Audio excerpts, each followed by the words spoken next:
Good morning guys, in front of me is XIAOMI 14 and let me show you how to change ringtone.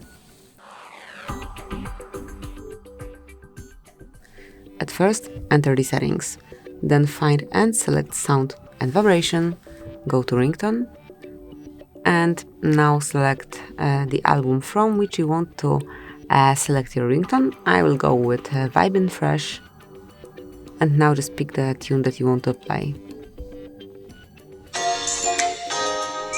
Then click on the ring icon to apply it, tap on OK.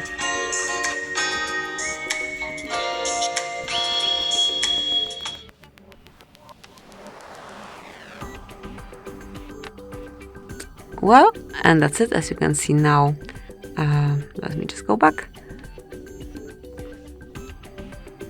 Okay, so it's still not added. Let me pick it one more time.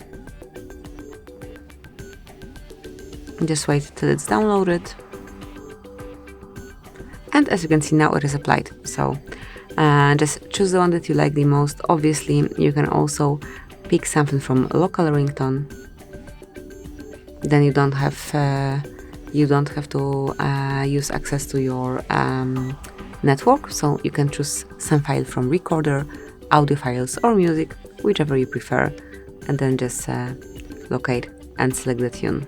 So this is it. That would be all. Thank you for watching.